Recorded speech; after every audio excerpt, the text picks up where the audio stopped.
to admit that I hate daily chores.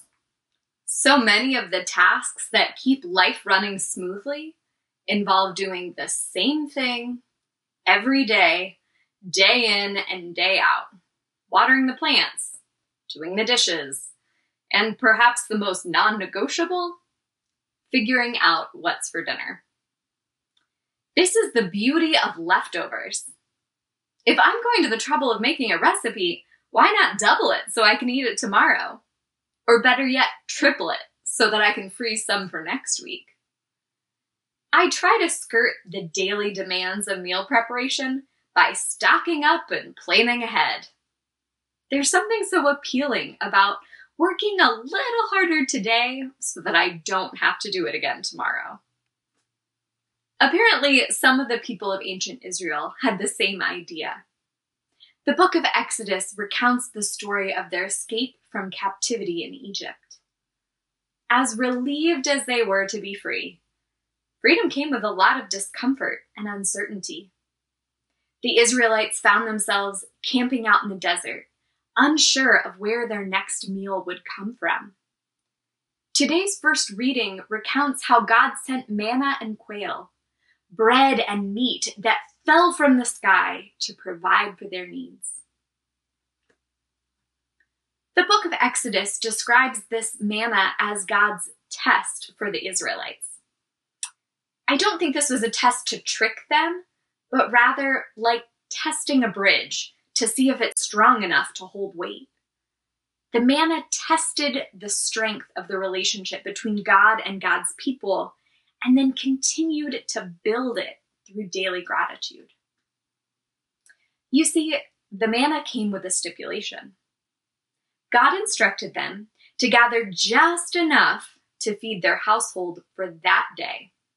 1 day's ration, no leftovers. That was the deal. In fact, those who tried to keep some extra discovered that it molded and got maggots overnight. So every day, with the exception of the Sabbath, the Israelites had to gather a fresh supply of manna.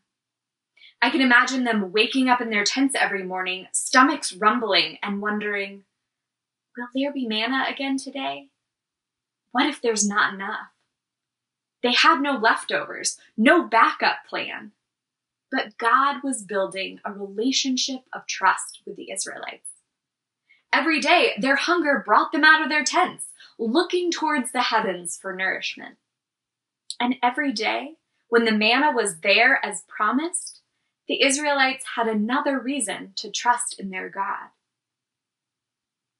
Now let's fast forward to today's gospel reading from the book of John, when Jesus makes the claim, "I am the bread of life." The day before, Jesus had miraculously fed a huge crowd of people using only 5 loaves of bread and 2 small fish. Just as God had miraculously fed the ancient people of Israel with manna, Jesus fed their descendants with loaves and fish. Again, we see God developing a relationship of trust with humanity through meeting physical needs. But when the crowd follows Jesus, hoping for another free meal the next day, Jesus redirects them. He tells them that he has something better to offer, himself. Jesus tells them, "I am the bread of life. No one who comes to me will ever be hungry. No one who believes in me will ever be thirsty." I struggle with this statement. At face value, it seems to imply that if I simply believe in Jesus, I will never again experience spiritual hunger. Could Jesus really mean that once we've received Christ's presence, we're supposed to be satisfied and set for the rest of our days? I seriously doubt it. In fact, experience shows just the opposite. The more I taste Christ's presence, the more I crave it. The psalmist describes this feeling as panting after God, like a deer looking for a stream of water. An encounter with God is just the beginning. It whets the appetite, then keeps us coming back for more.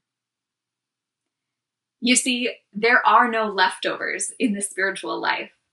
No matter how hard I pray on Sunday, I'll still need God's presence with me on Monday morning. Going on a great retreat won't tide me over spiritually for years to come. Sacraments of initiation give us a tantalizing taste of God's presence, but they're just the beginning. We celebrate First Communion in hopes that it will be the first of many times that we commune with God. Let's think about when we experience spiritual hunger. Perhaps it's when we glance at the news, see ecological destruction around us, or experience inequality. Perhaps it's when we're overwhelmed or lonely. Every time we experience a gap between the world as it should be and the world as it is, that craving for peace and justice is our soul's way of saying, I'm not satisfied. It's the spiritual equivalent of our stomach rumbling. That's our cue to turn toward God for spiritual nourishment. So pray. Go for a walk in the woods.